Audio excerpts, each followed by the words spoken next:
What's up, everybody? My name is Tanner McGrath, and I cover Major League Baseball here at the Action Network.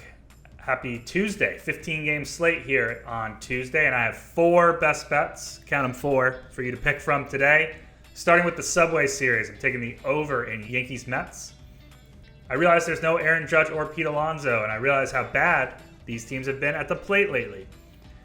But 7.5 runs for a matchup between Luis Severino and Max Scherzer is crazy to me. Severino has blown up in 2 of his past 3 starts and has an expected ERA north of 6 and a career worst strikeout minus walk rate. Scherzer's fastball velocity is down. His stuff plus across his entire arsenal is down. His slider numbers are way worse. I don't project him any better than a mid-threes number 2 starting pitcher. The Mets bullpen is horrific, shaky, bottom 5 in reliever expected FIP over the past month. The Mets' defense is bad, bottom 12 and outs above average and defensive runs saved. The Yankees are better in both areas, but their defense does take a hit without Aaron Judge.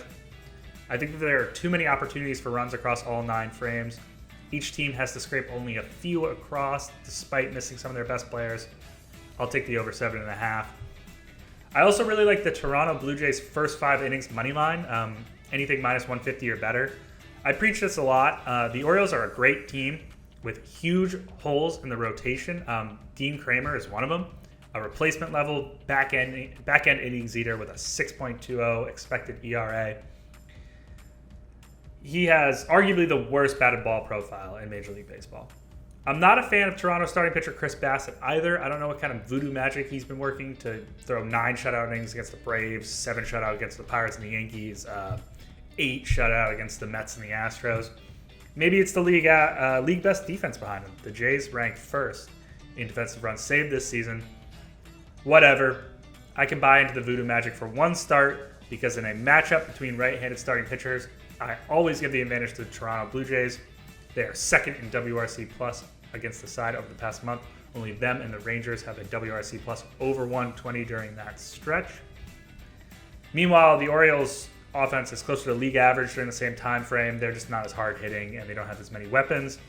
I'm willing to back Bassett in front of the Jays defense and behind the Jays offense against Kramer at anything under 150 on the first 5 innings money line.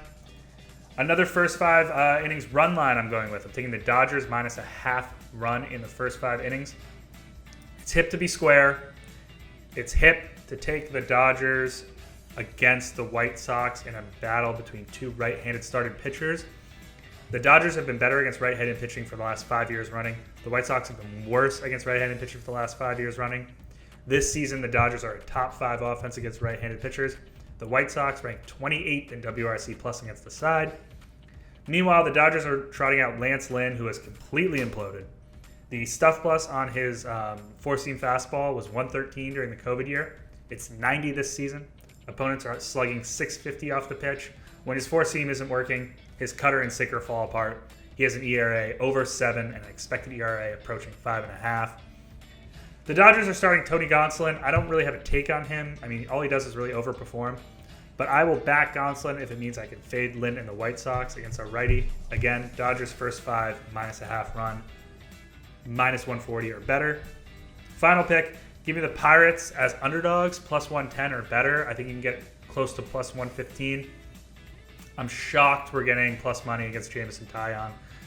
Taillon, ERA north of 7, expected ERA north of 5.5. He's on pace for career highs in barrel rate and walk rate. Bad things happen when you allow base runners and barrels. I'm also looking to fade the Cubbies in general. Against right-handed pitching and over the past month, they're the only team batting under 200 with an OPS under 600. They're 14-24 since the calendar flipped to May.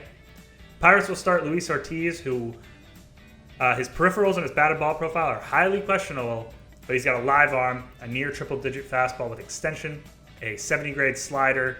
He's the better pitcher by pure stuff and has a way higher ceiling than Taillon. And I think he can put together a half-decent start against this flailing team. The Pirates, meanwhile, have begun to right the ship after a terrible May. They're 6-3 over their last 9 with a 111 WRC+. Both bullpens have been brutal, but I trust David Bednar and Colin Holderman more than I trust the Cubs core in the back end of the games.